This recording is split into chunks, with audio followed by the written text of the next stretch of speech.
Europe 1 13h. De 13h à 14h avec vous, Céline Giraud, et vos réactions, auditeurs d'Europe 1 au 01 80 20 39 21. Et avec nos deux chroniqueurs du jour, Céline, l'écrivain Paul Melun et le chroniqueur politique Jean-Claude Dacier. Et en ce 8 mars, à l'occasion de la Journée internationale des droits de la femme, j'aimerais vous entendre sur ces safe places, ces refuges qui se multiplient en France, qui sont lancés ces derniers mois pour proposer aux femmes des lieux sûrs où se réfugier en cas de danger. Des femmes, des hommes compartimentent. Est-ce vraiment la solution, Jean-Claude Dacier, pour régler le problème de la sécurité? Écoutez, une solution, on voudrait, on souhaiterait, on aimerait que ce soit la solution. Les Espagnols ont, semble-t-il, fait beaucoup mieux que nous en la matière, qui est une matière tragique. Je crois qu'il y a pas loin de 200 femmes mortes, victimes, mais on oublie dans ce calcul... 8 femmes sur 10 qui disent avoir été agressées dans l'espace public aujourd'hui en France. Qui, heureusement, sauvent leur vie. Alors, est-ce que ces safe places peuvent les aider à passer de mauvais moments, à y voir clair dans leur vie, et à prendre un certain nombre de décisions? Sûrement. Donc, je suis plutôt... Mais est-ce qu'on ne prend pas le problème à l'envers, en disant on va essayer de trouver des solutions d'urgence nécessaires, louables, certes. Oui. Est-ce qu'il ne faut pas traiter autrement le problème de l'insécurité, du harcèlement de rue? Est-ce que c'est la solution de dire on vous met à part, on vous protège? Pas définitivement à part quand même. Je pense que pour une période, il serait souhaitable. Sinon, je ne laissais pas le répondre. Sinon, incontestablement... mais encore, en la matière, je pense que la politique pénale avec les féminicides est très ferme et très dure, et que à chaque fois, ce sont des 20 ans, 30 ans de prison minimum, et c'est bien le moins. Mais est-ce qu'il ne faut pas régler le problème en profondeur? Parce que ça, c'est les solutions d'urgence, Paul Melun. Le problème, c'est que là, comme souvent en matière d'insécurité, on traite les conséquences en dernière minute. C'est-à-dire qu'on se dit, effectivement, il faut mettre en place des lieux sûrs. Bon, alors effectivement, c'est un peu comme le débat, vous savez, sur la sécurité aux abords des collèges et lycées. On dit, on va mettre des vigiles.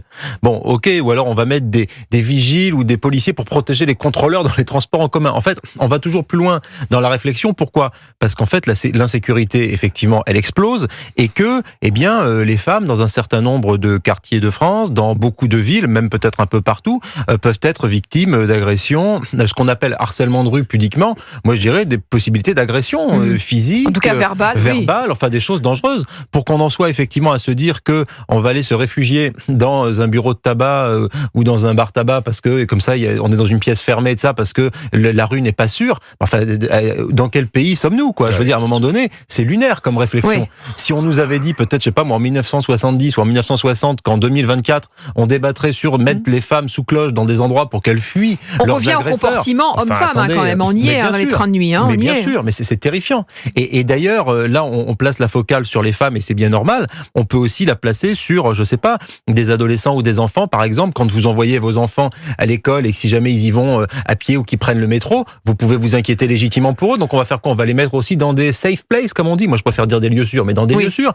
Et les hommes, il y a des hommes qui sont victimes de violences dans la rue et d'agressions, beaucoup même, des bagarres, des hommes qui vont se faire tuer, prendre un coup de couteau, se faire poignarder. Donc, à un moment donné, il faut réfléchir le problème en amont, pas en aval. Et en amont, comment est-ce qu'on fait pour lutter contre cette violence, cet ensauvagement? Le ministre de l'Intérieur, Gérald Darmanin, parle d'ensauvagement, le président parle de décivilisation, ils ont les mots, ils ont les concepts, mais maintenant il faut faire quelque chose. Voilà. Et ce quelque chose, là, ça c'est un travail, c'est un chantier immense qu'il conviendrait de développer. Stéphane veut réagir, auditeur d'Europe 1. Bonjour.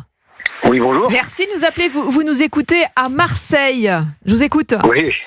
Donc à Marseille, vous savez, on sait ce que c'est que l'agressivité et la violence. Évidemment. Donc comme je vous le disais, je suis pharmacien. Et nous, les pharmaciens, depuis le Covid, on avait mis en place le 3919, qui était un numéro d'accès pour les femmes violentées, les femmes battues. Donc, et les enfants, c'était le 119. Et ça, c'était dans un contexte, on avait remarqué que lors du confinement, on a vu 30% d'augmentation des agressions intrafamiliales. Mais comme le disaient vos chroniqueurs, aujourd'hui, moi je dis lieu sûr aussi, parce que ça va peut-être s'adresser dans des quartiers de des populations qui maîtriseront peut-être pas l'anglais, on va dire, l'anglais de communication. Donc le lieu sûr, ça veut dire quelque chose, un refuge. Et c'est vrai que vous parliez des tabacs, mais nous, les pharmaciens, on est répartis sur tout le territoire, dans toutes les communes, et le seul avantage, et l'avantage que je trouve à cette réaction, c'est que quelque part, une personne isolée dans la rue va pouvoir se retrouver dans un lieu où il y aura du monde. Mais oui. Écoute, et c'est surtout que, au lieu d'être seul, l'agresseur sera confronté à plusieurs personnes en face de lui, ou d'elle, et donc, quelque part, ça va sécuriser cette personne qui va rentrer dans ce lieu sûr. Et la pharmacie étant un lieu d'accueil de santé, de premier recours en santé, c'est quand même un endroit où, quelque part, il y aura peut-être la barrière de la blouse blanche, tout ça, qui va permettre de sécuriser ces gens-là. Mais c'est vrai que, comme vous le disiez, comme le disaient vos chroniqueurs, on parle des femmes. Moi, j'ai des enfants qui étaient petits dans une ville comme Marseille. Je leur disais, à la moindre alerte, réfugiez-vous dans un commerce, parce que vous n'êtes pas seul dans la rue. C'est du bon sens, quelque part. Oui, c'est sûr. Merci beaucoup, Stéphane, qui nous écoute à Marseille, pour ce témoignage, ce décryptage. Voilà, on est d'accord qu'effectivement, il y a encore du boulot, mais il y a au moins cette solution d'urgence. Beaucoup de travail, mais si vous voulez, ces refuges me paraissent néanmoins en solution d'urgence. Oui. Relativement satisfaisant, mais je suis d'accord avec Paul, il faut évidemment reprendre dans une partie de la population qui n'est pas sensible à ce genre d'argument toute une éducation qu'il y a à faire, et qu'il y en a pour 15 ans, il y en a pour 20 ans, mais il faut prendre le problème à bras de corps. La situation des femmes dans notre pays n'est pas acceptable, de certaines femmes dans notre pays n'est pas acceptable. Je regardais un reportage à la télé où je sais plus, je voyais des photos hier. Bon, on a fait une très belle cérémonie ce matin, le président de la République était là, formidable, très bien, avec une très belle fin de cérémonie de Catherine Ringer qui a arrangé la Marseillaise. Ouais. C'était très bien, très émouvant, très réussi, et c'est un point important. Moi, j'ai le cœur qui se serre quand je vois la situation des femmes afghanes. Et nous avons aujourd'hui la journée des femmes, internationale des femmes.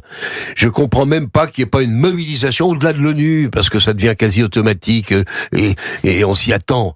Il faut qu'il y ait une mobilisation. C'est pas tolérable. On ne peut pas laisser l'Afghanistan, bonjour les Américains qui sont partis dans des conditions sur lesquelles on pourrait revenir, et qui a laissé tout le contingent des femmes, là c'est pas quelques-unes qui ont besoin de refuge. Toutes les femmes en Afghanistan sont dans une situation effroyable. Elles n'ont plus le droit d'aller à l'école, elles n'ont plus le droit de se comporter comme, je parle même pas de liberté, ça n'a aucun sens dans ce pays. Ce n'est plus tolérable. Est-ce que la communauté internationale va réagir et essayer d'obtenir un résultat ? C'est pas gagné d'avance.